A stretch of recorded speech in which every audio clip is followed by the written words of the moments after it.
आदरणीय दर्शकबिन नमस्कार। यति बेला भने म 7 नम्बर शान्तिपुर गुम्बामा छु। आज पूर्वाञ्चल तामाङ बौद्ध सङ्घको 35औं प्रतिष्ठा दिवस यहाँ सद्यमा भइरहेको थियो र हामीसँग पूर्वाञ्चल तामाङ बौद्ध सङ्घको केन्द्रीय समितिको सभापति हुनुहुन्छ। उहाँलाई एउटा सानो मेरो प्रश्न पनि छ। तपाईँहरूले प्रथमबार सद्यमा ऐतिहासिक दिन भनौँ, प्रथमबार पूर्वाञ्चल तामाङ बौद्ध सङ्घको प्रतिष्ठा दिवस यहाँ उद्यापन गर्नुभएको हामीलाई र हामी खुसी पनि छौँ। विशेष गरी सद्यको तामाङ भएर अथवा तामाङ राइज भएर विशेष गरी यहाँ सद्यमा गर्नुभयो, हामी अति नै खुसी। तर यहाँ समर्थना पनि भयो, धेरै धेरै कुराकानी पनि हामीले सुन्नु भयो। विशेष गरी तामाङ जातिको लागि पूर्वाञ्चल तामाङ बौद्ध सङ्घले कस्तो कस्तो कामहरू परिकल्पना लसो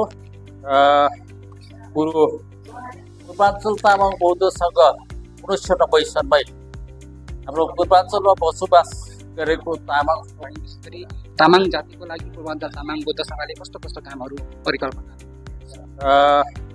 पूर्वाञ्चल तामाङ बौद्ध सङ्घ 1990 सालमै हाम्रो पूर्वाञ्चलमा बसोबास गरेको तामाङ समुदायको सर्वाङ्गीण विकासको लागि, जाति उत्थानको लागि खोलिएको एउटा जातीय सङ्गठन हो र यो सङ्गठनले आज 35 वर्ष उमेर भइसकेछ र यो 35 वर्ष अवधिमा विशेष गरेर सङ्गठनले प्रथम त हामीले 25 वर्षभित्रमा यो सारा आसामको वा पूर्वाञ्चलको जति छ तामाङ हामी छडिएको छौँ उहाँहरूलाई हामीले एक सूत्रमा बाँधेर एउटा मञ्चमा ल्याउनु हामीलाई निकै समय लाग्यो।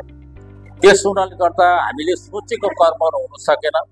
तैपनि हामी तामाङहरू जनजाति हौँ र जनजातिको दाबीमा हामी अटल छौँ, किनकि भारतको संविधानमा वेस्ट बेङ्गल र सिक्किममा अलरेडी तामाङहरूलाई जनजातिको मर्यादा प्राप्त भएको छ र यो आसाममा पनि तामाङ समुदायले जनजाति पाउनुपर्छ भन्ने हाम्रो 1 नम्बर राजनैतिक भनौँ वा सरकारी